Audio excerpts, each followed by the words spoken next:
আল্লাহ দেখতে চাইলেন ওই ছেলের জন্য মায়া বেশি নাকি আল্লাহর জন্য বেশি। আল্লাহ ডেকে বললেন, ইব্রাহিম দেখি হৃদয়ে কার জন্য দরদার ভালোবাসাটা বেশি। যাও আমার সন্তুষ্টির জন্য 86 বছর বয়সে পাওয়া কলিজার টুকরা দুধের বাচ্চা ইসমাইলকে জবাই করে আমার খুশি অর্জন করো। জবাই করো, স্যাক্রিফাইস করো, আমার জন্য উৎসর্গ করো। এবার আল্লাহ দেখলেন সাইয়েদনা ইব্রাহিমের হৃদয়ের মধ্যে ইসমাইলের জন্য ভালোবাসা বেশি না কম? কত বেশি জানেন? সাইয়েদনা ইসমাইল যখন দুনিয়াতে এসেছে তখন সাইয়েদনা ইব্রাহিম আলাইহিস সালামের বয়স ছিল 86। কত? আপনাকে বাগেরহাটে 86 বছর বয়সে কারো বাচ্চা কাচ্চা হয়? হ্যাঁ, আছে এরকম পালোয়ান? আছে কেউ? নাই। সাইয়েদনা ইসমাইল যখন এসেছে দুনিয়ায় তখন সাইয়েদনা ইব্রাহিমের বয়স কত ছিল? 86। তার মানে 86টা বছর আল্লাহর কাছে কাঁদছে আর দোয়া করছে, আল্লাহ একটা সন্তান দাও দাও দাও, দেয় নাই। 86 বছর বয়সে যে সন্তানটা দিল ওই সন্তানের প্রতি মায়া, দরদ, মোহব্বত, ভালোবাসা বেশি না কম? আল্লাহ দেখতে চাইলেন ওই ছেলের জন্য মায়া বেশি নাকি আল্লাহর জন্য বেশি। আল্লাহ ডেকে বললেন, ইব্রাহিম দেখি হৃদয়ে কার জন্য দরদার ভালোবাসাটা বেশি। যাও আমার সন্তুষ্টির জন্য 86 বছর বয়সে পাওয়া কলিজার টুকরা দুধের বাচ্চা ইসমাইলকে জবাই করে আমার খুশি অর্জন করো। জবাই করো, স্যাক্রিফাইস করো, আমার জন্য উৎসর্গ করো। এরপর ওনার ছেলের সাথে কি বললেন আছে না নাই? ফালাম্মা বালাগা মাআহু সা'য়া ক্বালা ইয়া বুনাইয়া ইন্নী আরা ফিল মানামি আন্নী আযবাহুক ফানজুর মাযা তারা। দুধের বাচ্চা ছোট্ট ইসমাইল ডেকে বলে, ও ইসমাইল আমি স্বপ্নে দেখেছি আমি তোমারে জবাই করছি, এখন কি করব? সুবহানাল্লাহ। আমার আব্বা যদি আমার কইতো, আপনার বাবা যদি বলতো, আব্বা তোরে তো দেখছি স্বপ্নে জবাই করি, আমরা কইতাম আব্বা আমার দেখেন না, আমার বড়টারে দেখছেন। কথা কন। আমরা বলতাম ছোটটারে দেখছেন, ওইটারে জবাই করেন, মাইজ্জাডারে করেন, বড়ডারে করেন, আই ন আই হাইতান ন। সুবহানাল্লাহ কইবেন না? কি বাবা, কি ছেলে। ইন্নী আরা ফিল মানামি আন্নী আযবাহুক ফানজুর মাযা তারা। ইসমাইল স্বপ্নে দেখেছি তোমারে জবাই করতেছি, কি করব কও? সাইয়েদনা ইব্রাহিম এই প্রশ্ন করার পরে সাইয়েদনা ইসমাইল বললেন, ক্বালা ইয়া আবাতি ফাআল মা তুমার। বাবা আপনি স্বপ্নে যা দেখেছেন ঠিক তাই করেন, যা দেখেছেন তাই করেন। আমগো পোলাগুলাও পোলা, ওনার পোলাও পোলা। সাতাজিদুনি ইনশাআল্লাহু মিনাস সাবিরিন। আব্বা আমি তো ডরাই না, আপনি ডরায়েন না। আমি ভয় পাই নাই, আমি ভয় আছে, আপনি ভয় পান কিনা? আল্লাহু আকবার। কি ছেলে দিয়েছিল আল্লাহ তারে। ইফআল মা তুমার সাতাজিদুনি ইনশাআল্লাহু মিনাস সাবিরিন। ও বাবা আপনি ভয় পায়েন না, ইনশাআল্লাহ আপনি আমারে ধৈর্যশীল দেখতে পাবেন, আপনি আমারে ধৈর্যশীল দেখতে পাবেন। তাহলে ছেলের সাথে কি কথা হয়েছে কোরআনে আছে না নাই? বলতে দেরি, ছুরি নিয়ে গলার মধ্যে ছুরি চালাতে 1 সেকেন্ডও দেরি করে নাই। সুবহানাল্লাহ পড়েন। তার মানে এই পরীক্ষায়ও আল্লাহ বললেন, ক্বাদ সাদ্দাকতার রুইয়া ইন্না কাযালিকা নাজজিল মুহসিনিন। ইব্রাহিম ছুরি আর চালায়ও না, ইসমাইলকে মারা আমার উদ্দেশ্য না, তোমার হৃদয়টা দেখা উদ্দেশ্য। এই ইসমাইল মরে গেলে তো সব ঘটনা উলট পালট লেগে যাবে, কারণ আখিরি জামানার পয়গম্বর বিশ্বনবী মুহাম্মদ রাসূলুল্লাহ সাল্লাল্লাহু আলাইহি ওয়াসাল্লাম এই ইসমাইলের বংশে পৃথিবীতে আগমন করবে। চিল্লায় কোন ঠিক কিনা? ইসমাইলকে বাঁচিয়ে রাখা আল্লাহর জন্য ওয়াজিব, আল্লাহ নিজের জন্য এটাকে আবশ্যক করেছেন। সুবহানাল্লাহ পড়েন। Could you imagine কি স্যাক্রিফাইস তিনি করেছেন? প্রতিটা পরীক্ষায় পাস। পরীক্ষার ফলাফলে আল্লাহ কি বললেন? তোমার আমি কি বানাইলাম? নেতা। নেতা হওয়া এত সোজা না। লিডারশিপ কোয়ালিটিটা অনেক গুরুত্বপূর্ণ কোয়ালিটি, এটা চাইলেই পাওয়া যায় না। এটা নিজেকে তিলে তিলে পরীক্ষায় উত্তীর্ণ করে কষ্টি পাথর দিয়ে যাচাই বাছাই হওয়ার পরে নিজেকে প্রমাণ করে করে নেতা হতে হয়। চিৎকার করে বলেন ঠিক কিনা? আল্লাহ বললেন, আমি আমার খলিলরে খালি পরীক্ষার উপর পরীক্ষা নিলাম। যারে আল্লাহ ভালোবাসে বেশি তার জীবনে পরীক্ষাও। বিশ্বনবীরে আল্লাহ বুঝাতে চাইলেন, ও আমার নবী আপনার জীবনটা পরীক্ষাময়। এত পরীক্ষা দেখে বিচলিত হওয়ার কিছু নাই, টেনশনে পড়ার কিছু নাই, নিরাশ হওয়ার কিছু নাই। আপনার পিতা ইব্রাহিমকেও এরকম অনেকগুলো আমি পরীক্ষা নিয়েছি, আর প্রতিটা পরীক্ষায় আমার ইব্রাহিম খলিল সফলতার সাথে উত্তীর্ণ হয়েছে। আসাদুন নাসি বালাআন আল আম্বিয়া, এই পৃথিবীতে সবচেয়ে বেশি বালা মুসিবত আর পরীক্ষা আসে নবীদের। কাদের? সুম্মাল আমসাল ফাল আমসাল, এরপরে সিদ্দিকিনদের, শুহাদাদের, সলিহিনদের। ইবতালা আর রাজুলু হাসাবা দীনি, ব্যক্তির দিনদারি যত বেশি তার উপর আল্লাহর পরীক্ষাও। এজন্য মুমিন পরীক্ষাতে ভয় পায় না, মুমিন কখনো বিচলিত হয় না, মুমিন ভরসা রাখে একজনের উপর। চিল্লায় বলেন তিনি কে? আল্লাহ বললেন পরীক্ষার পর পাহাড় সম পরীক্ষা দিয়ে আমি আমার খলিল ইব্রাহিমকে যাচাই করেছি। একটা পরীক্ষায় ইব্রাহিম ফেল করে নাই, প্রতিটা পরীক্ষায় পাস। এগুলো বলে বলে বিষ্ণুনবীর আল্লাহ সান্ত্বনা দিচ্ছেন, নবী ওরা আপনারে গালি দেয় জাদুকর বলে, ওরা আপনারে গালি দেয় গণক বলে, ওরা আপনারে কবি বলে গালি দেয়, ওরা আপনারে পাগল বলে গালি দেয়, একটার পর একটা পরীক্ষায় আপনি জর্জরিত হচ্ছেন। নবী আপনার পিতা ইব্রাহিম তার চেয়েও বেশি পরীক্ষায় পড়েছে। দুনিয়াতে আমরাও যারা পরীক্ষার শিখা, আমরাও সাইয়েদনা ইব্রাহিমের জীবনী থেকে শিক্ষা নেওয়ার দরকার আছে না নাই? গালি আসবে, মন্দ কথা আসবে, বিপদ আসবে, জেল জরিমানা আসবে, ঝুঁকি আসবে। এই ঝুঁকি আর রিস্কের মধ্য দিয়ে কালিমার দাওয়াতের প্রচারের কাজ করতে হবে। চিল্লায় এখন ঠিক কিনা? এটাই মুমিনের বৈশিষ্ট্য। ঝুঁকি, বিপদ, পরীক্ষা, বালা মুসিবত এগুলো মুমিনের লক ছাড়ে না, পিস ছাড়ে না। কারণ মুমিনরে পছন্দ করে কে? মুমিন খুব ভালো করেই জানে বিপদের পরেই বিজয় দান করবে কে। রাত্রি যত গভীর হয় সুবহে সাদিকের সময় কাছে আসতে থাকে, গর্ভবতী নারীর পেটের ব্যথা যত বাড়তে থাকে, নতুন মেহমান দুনিয়ায় আসার সময় ঘনাতে থাকে, তেমনি ইসলামের পক্ষে যারা কথা বলে তাদের উপর বিপদ, ঝুঁকি, অত্যাচার, অনাচার যত বাড়তে থাকে, কালেমার বিজয়ের সময়টাও কাছে আসতে থাকে, কাছে আসতে থাকে। এই নাজরানা আমাদেরকে দিতে হবে। পরীক্ষায় আমাদেরকে সাইয়েদনা ইব্রাহিমের মতো উত্তীর্ণ হতে হবে। জালিমরা বেশি দিন থাকতে পারে না, এটা ইতিহাস সাক্ষী। কথা বলেন? যারা জুলুম করে তাদের জন্য তো সাহায্য নাই, যারা মাজলুম তাদের জন্য সাহায্য। বদরের প্রান্তরে 313 জন মাত্র দরিদ্র, গরিব, মাজলুম সাহাবী, তাদের জন্য আকাশ থেকে ফেরেশতা দিয়ে নুসরাত সাহায্য করেছে কে? তার মানে মাজলুম আল্লাহর পক্ষে আর জালিমের বিপক্ষে, ঠিক কি না? জালিমের জন্য কোনো সাহায্য নাই, বরং দুনিয়ায় যারা জুলুম করে তাদের ক্ষমতা বেশি দিন থাকে না। ফেরাউন বেশি দিন থাকে নাই, থাকছে? নমরুদ বেশি দিন থাকে নাই, থাকছে? থাকতে পারে না। যারা দুনিয়াতে রক্ত ঝরায় এরা থাকতে পারে না, বরং যাদের রক্ত ঝরে তাদেরকে আল্লাহ বিজয় দিয়ে দেয়। আর যারা রক্ত ঝরায় এদের শেষ রক্ষাও হয় না, এরা জান নিয়ে পালাবার সুযোগ পায় না। কথা বলেন? এজন্য পরীক্ষা আসলে মুমিন ভয় পাবে? মুমিনের হৃদয়ে ভয় আছে কার? চিল্লায় বলেন। আল্লাহর ভয় নিয়ে থাকতে হবে। সাইয়েদনা ইব্রাহিমকে একটার পর একটা পরীক্ষায় আল্লাহ ফেলেছেন, একটার পর একটা পরীক্ষায় আল্লাহ ফেলেছেন, কিন্তু এই পরীক্ষায় তিনি গোল্ডেন এ প্লাস। সুবহানাল্লাহ পড়েন।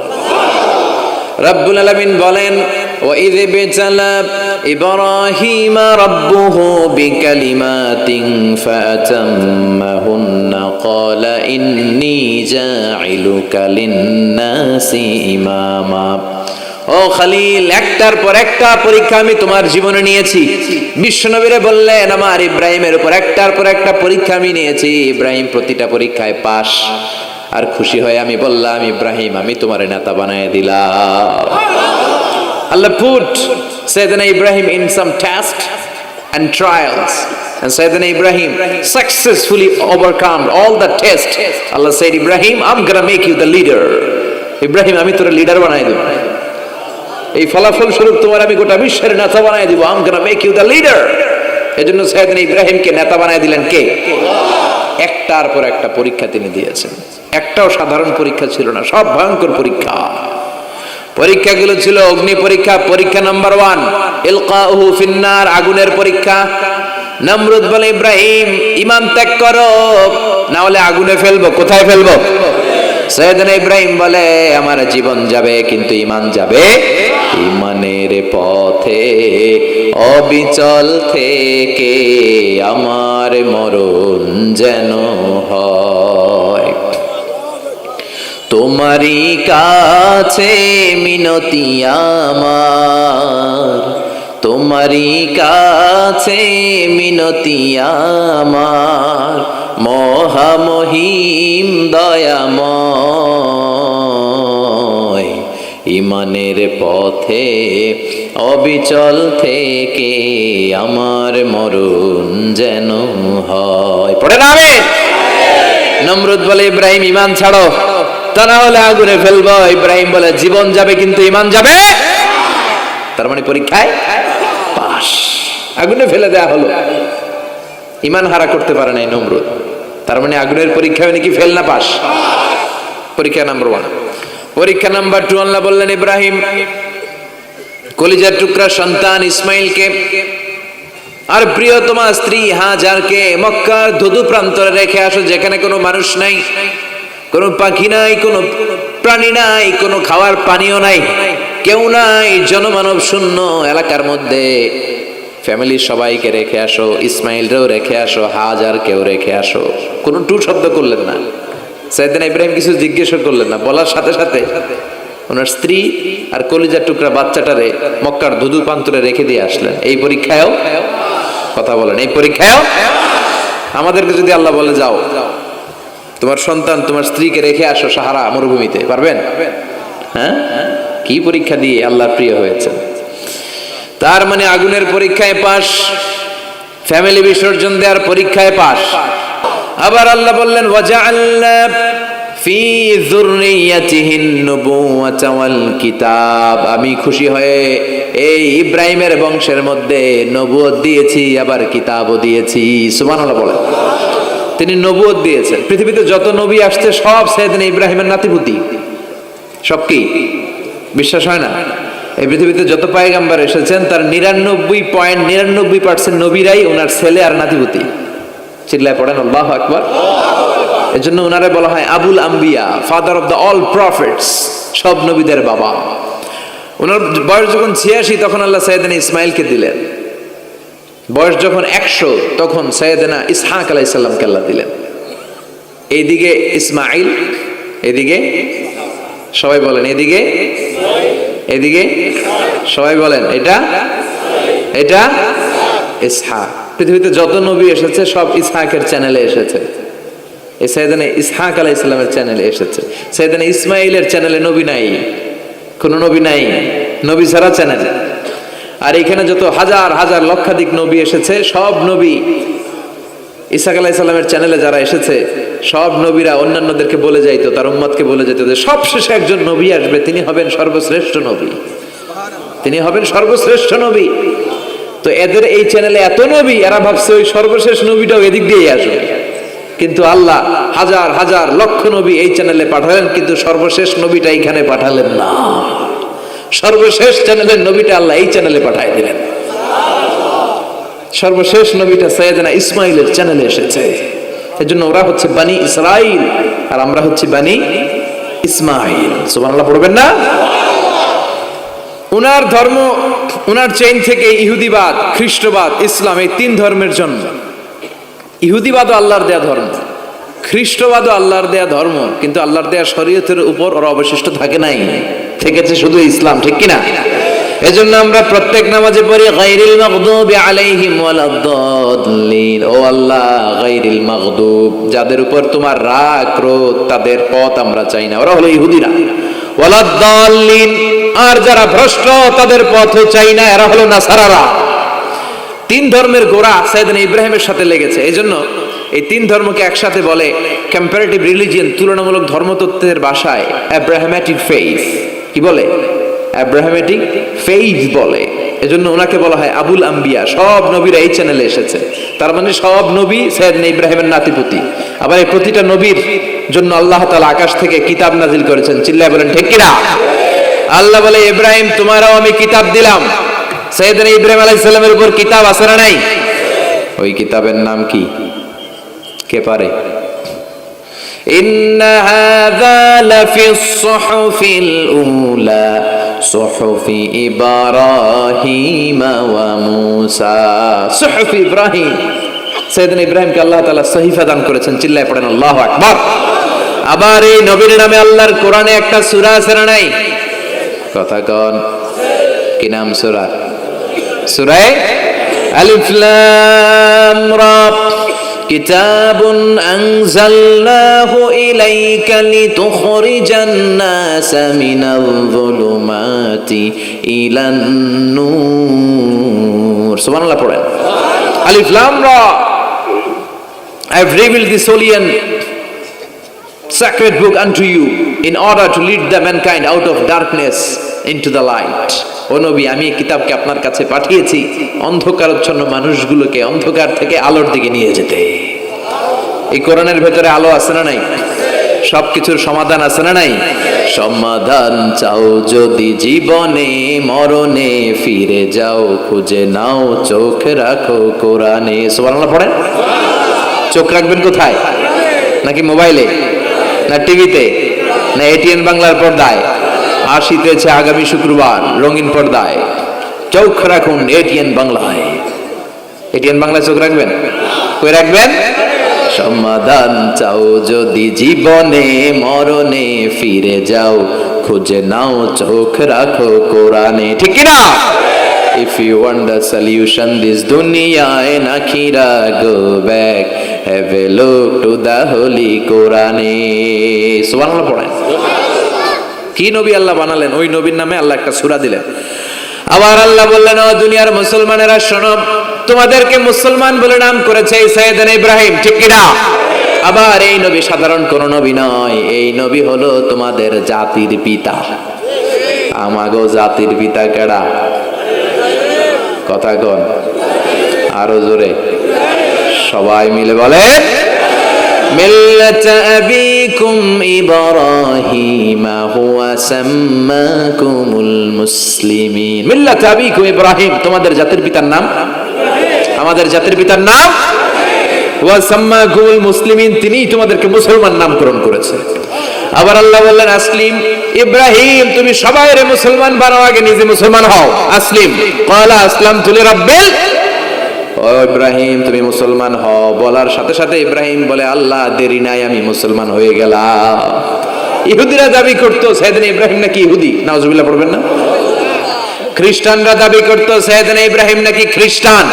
আল্লাহ বলে, মা কানা ইব্রাহিম ইয়াহুদিয়াও ওয়ালা নাসরানিয়াও ওয়ালাকিন কানা হানিফাম মুসলিমা। আল্লাহ বলে, আমার ইব্রাহিম ইহুদি নয়, আমার ইব্রাহিম খ্রিস্টান নয়, আমার ইব্রাহিম পাক্কা মুসলমান। হানিফান মুসলিমা, পাক্কা মুসলমান, ওনার ইসলামে কোনো সন্দেহ। এজন্য আল্লাহ খুশি হয়, ওনার একটা উপাধি দিলেন।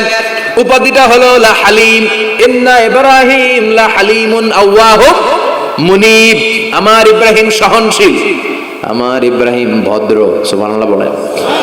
আমাদের বাংলাদেশে, আমাদের মুসলমানদের মধ্যে এটার সবচেয়ে বড় অভাব, সহনশীলতা আমাদের নাই।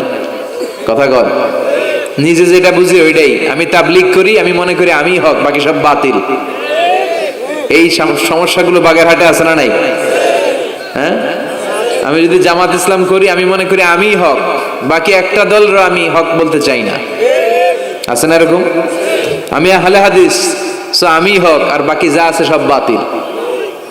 আমি কওমি, তো আমি ভালো, আলিয়া সব খালিয়া। কথা কর। আবার আমি আলিয়া, আমি ভালো, কওমিয়া সব শেষ। এই ঠেলাঠেলি এই দেশে আছে না নাই? এক ইসলাম, এক নবী, এক কোরআন, এর কোনো সহনশীলতা নাই। সে অন্য নেশাবে পড়ুক, সে অন্য মতদর্শে হোক, সে তো আমার ভাই। সবচেয়ে বড় পরিচয়, সেও মুসলিম, আমিও মুসলিম। এই চিন্তাটুকু নাই। আল মুমিনুনা ইখওয়া, ব্রাদারহুড, ভ্রাতৃত্বের এই বন্ধনটা আমাদের মধ্যে নাই। আমরা একে অপরকে গালিগালাজ করতে দেরি করি না, একটু চিন্তা করি না। কাফের বলে ফতোয়া দিতেও দেরি করি না। কথা কর, ফতোয়া আছে না নাই? কয় তুই কাফের 10 কারণে, তুই কাফের 20 কারণে, তোর দাদা কাফের, তোর নানা কাফের, তোর পীর সাহেব হুজুর কাফের। আছে না নাই? তোর এই কাফের পীর সাহেব মারা গেলে, এই পীর সাহেবের যে কবরে শোয়ানো হবে, ওই কবরের উপরে যে ঘাস উঠবে, ওই ঘাস যে গরু খাবে, ওই গরুর যে দুধ খাবে, ওইটাও কাফের। আছে না নাই? খালি ফতুয়াবাজি। আল্লাহ বললেন আমার ইব্রাহিম ফতুয়াবাজি করে নাই। ইন্না ইব্রাহিম লা হালিমুন আওয়াহুম মুনিব, আমার ইব্রাহিম ছিল সহনশীল ভদ্র একজন নবী। চিৎকার করে বলতে হবে ঠিক কিনা? আবার আল্লাহ বললেন আমার ইব্রাহিমকে আমি খালিল উপাধি দিয়েছি। ইত্তাখাযাল্লাহু ইব্রাহিমা খালিলা, আল্লাহ বললেন গোটা বিশ্বের মধ্য থেকে কাউরে আমি খলিল বলে গ্রহণ করি নাই, একমাত্র ইব্রাহিমকে ছাড়া। ইব্রাহিম আলাইহিস সালামকে ছাড়া কাউরে আল্লাহ খলিল বানাইছে? খলিল মানে বন্ধু, খলিল মানে সবাই বলেন খলিল মানে। সাইয়েদনা ইব্রাহিমকে বানাইছেন খলিল, আর বিশ্বনবীকে বানাইছেন হাবিব। বিশ্বনবীর কি বানাইছে? সাইয়েদনা ইব্রাহিম খলিল, বাপ বেটা, একজন খলিল একজন হাবিব। বাপ কা বেটা সিপাহী কা ঘোড়া, কুছ না হতো থোড়া থোড়া, ঠিক কিনা? বাপ ভালো তার বেটা ভালো, তাই মা ভালো তার ঝি, গাই ভালো তার দুধ ভালো রে, দুধ ভালো তার ঘি। বাবা যদি ভালো হয় ছেলে ভালো, মা যদি ভালো হয় মেয়ে ভালো, গাই যদি ভালো হয় দুধ ভালো, দুধ ভালো তো ঘি ভালো। কথা বলেন? যেমন বাপ তেমন বেটা। বাবা হলেন খালিল, ছেলে হলো হাবিব। খালিল মানেও বন্ধু, হাবিব মানেও বন্ধু। খালিল মানে এমন বন্ধু যেই বন্ধু আল্লাহরে খুশি করার জন্য কাজ করে। কথা বুঝতে হবে। খালিল মানে এমন বন্ধু যে বন্ধু আল্লাহরে খুশি করার জন্য কাজ করে। আর হাবিব মানে এমন বন্ধু যেই বন্ধুরে খুশি করার জন্য আল্লাহ নিজেই কাজ করে। কার দাম বেশি?